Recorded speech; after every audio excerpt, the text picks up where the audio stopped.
MasterChef Indonesia Season 10 segera.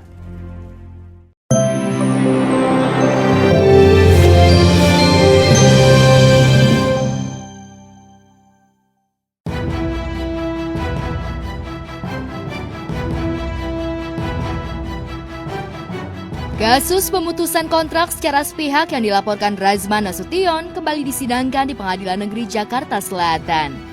Dr. Richard Lee sebagai tergugat lagi-lagi berhalangan hadir. Meski begitu, Dr. Lee mengerahkan tim kuasa hukumnya untuk menandingi tim kuasa hukum Razman yang jumlahnya lebih dari 5 orang. Kepada awak media, Razman mengaku geram dengan tim kuasa hukum Dr. Lee yang terkesan sok pintar dan tidak menghormati tim kuasa hukumnya. Siapa sangka, tim kuasa hukum Dr. Lee memang sengaja bersikap demikian untuk memancing kemarahan kubu Razman. Pertama, saya ingin sampaikan, jangan pengacara dari tergugat sok merasa dirinya paling pintar, paling jago. Ya, saya nggak melihat itu gitu.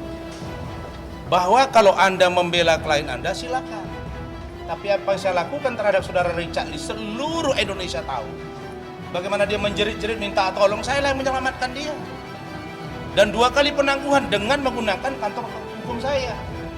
Ya, jadi tidak usah melebar kemana-mana. Pengacaranya ini nggak ngerti. Jauh sebelum fitnah-fitnah masuk ke saya, itu gugatan saya sudah masuk.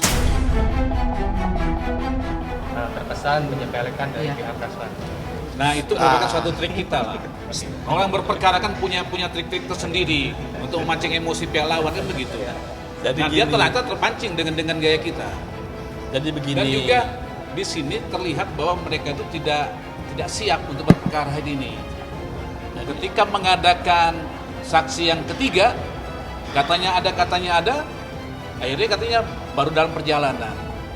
Nah, sekarang ya rekan-rekan sendiri menilailah siapa yang tidak siap dan siapa yang profesional. Kalau kita lawyer kan memang punya trik sendiri-sendiri untuk memancing emosi orang. Jangan dipancing. Saya itu kalau jago kayak Hotman itu saya tantangi semasa yang lalu. Ayo kau turun ke bawah. Nggak berani itu si banyak bacot. Nah, Farhad juga.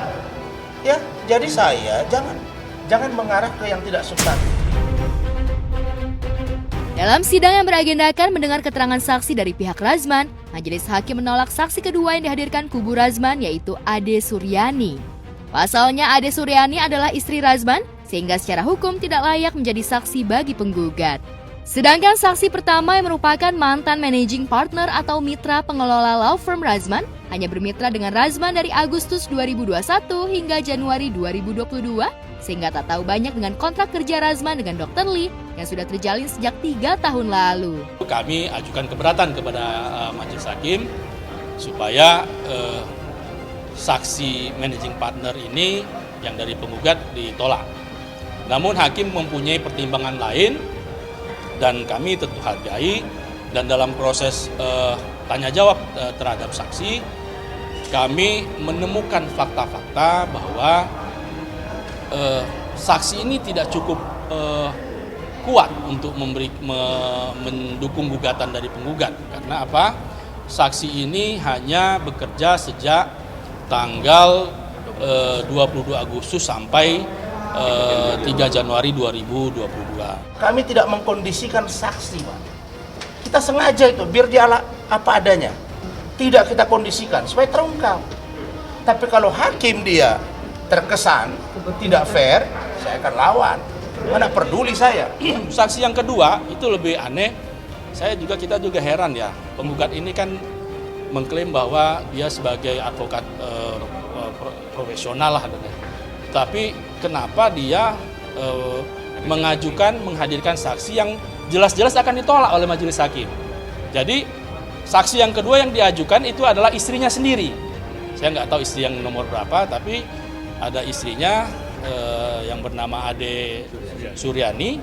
Ketika ditanya oleh hakim sempat kaget karena mendengar status bahwa calon saksi ini adalah istri dari penggugat.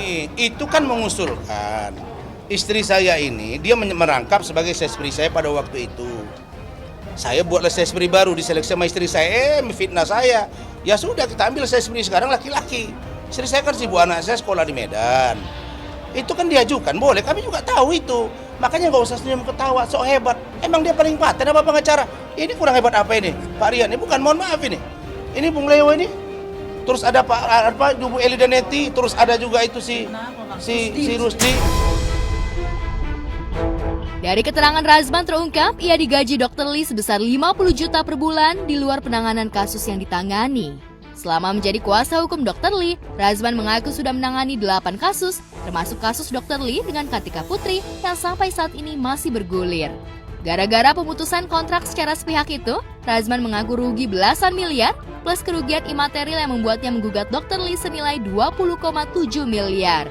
Kuasa hukum tergugat tidak berani pada substantif, melainkan mengalihkan pertanyaan ke hal-hal yang tidak berkaitan dengan materi perkara, yaitu kontrak yang memang memperlihatkan bahwa memang kesalahan daripada Dr. Richard Lee telah memutus kontrak secara sepihak. Bahwa jelas ada kontrak kerja antara Lopum Dr. Ran dengan Richard Lee, dan di situ jelas juga bahwa setiap pertemuan atau setiap memberikan suatu advis di dalam kota itu jelas ada kontraknya 500 juta. Apabila keluar kota jelas juga ada di situ nilainya sekian 30 juta. 50 juta ini diingat, 50 juta rupiah per bulan akan dibayarkan per setiap tanggal 5, dan itu selama waktu 10 tahun. Itu jelas, tinggal dihitung aja sendiri masing-masing berapa itu nilainya.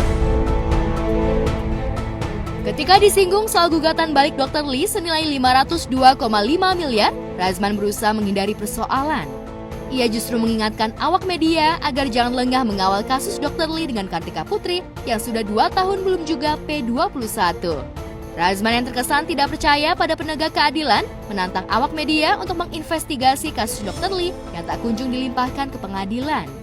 Dr. Lee yang sudah menjadi tersangka untuk kasus pencemaran nama baik yang dilaporkan Karput plus kasus akses ilegal yang ditangani Polda Metro Jaya memang belum ditahan meski sejumlah saksi dan bukti dianggap sudah terang benderang. Ini Richard kok kemarin penyidik beritahu saya, Bang, kita sudah perbaiki, kita sudah sempurnakan permintaan jaksa, kok belum juga sekarang di P21. Ada apa ini? Itu kalian kejar.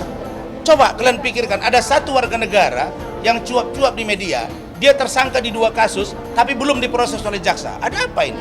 Di mata hukum kan udah jelas, dia ngelaporin aku, kasusnya diberhentikan dan tidak diterima karena nggak cukup alat bukti, tapi kasus aku dia sudah menjadi tersangka. Jadi itu udah cukup sih buat aku gitu, udah cukup banget.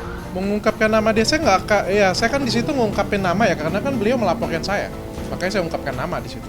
Nggak etis, saya nggak etis, saya nggak tahu.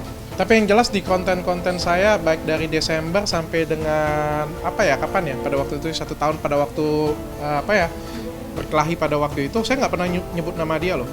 Saya itu saya tidak pernah menggunakan nama Kartika Putri. Ya, didukung suaminya Habib Usman, Karput tak gentar melawan Dr. Lee. Semakin gencar Dr. Lee menggiring opini negatif tentang dirinya, semakin kuat tekad Karput untuk memenjarakan Dr. Lee. Menurut Karput, Dr. Lee sudah panik sehingga menciptakan drama baru untuk meyakinkan publik dan aparat kepolisian bahwa dirinya adalah korban. Tapi bagi Karput dan Habib Usman, tindakan Dr. Lee justru menguntungkan mereka. Pasalnya, semakin banyak bukti digital yang digelontorkan Dr. Lee untuk mengaburkan fakta dan menggiring opini negatif tentang dirinya. Kalimat beliau sendiri. Saya akhirnya penyidik juga membawa produk tersebut ke BPOM. Dan nyatanya hasilnya itu 1% aja. 1% aja. Berarti kan beliau mengiyakan kan, yang pertanyaan saya itu kok produknya baik-baik saja sampai detik sekarang. Kenapa produknya nggak diperiksa? Padahal jelas loh itu penyalahgunaan.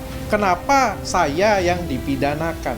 Ya lagi musim ya zaman sekarang semua kasus, bahkan kasus yang lagi viral juga gitu. Korbannya diem, adem ayem, justru tersangkanya yang membuat drama sedemikian rupa, tersangkanya yang panik gonta-ganti lawyer untuk masalah dengan pencemaran nama baik. Syukurnya juga aku jadi korban. Bukan jadi tersangka gitu. Jadi ya dibawa rileks aja sih. Terus ya namanya kayak dia masih giring opini terus setiap hari posting tentang aku. Dia masih membuktikan bahwa tidak ada etikat baik. Jadi nanti kalau ke persidangan udah akunya lebih enak menjelaskan bahwa ini oknum tersangkanya nggak berhenti loh terus menerus. Yang dibuat kan kalau aku fair ya, klarifikasi aku tunjukin bukti. tidak dipotong-potong, tidak diedit-edit. Tapi apa yang dia lakukan ke aku kan, omongan aku tuh dipotong, diedit gitu. Jadi ya nggak apa-apa sih.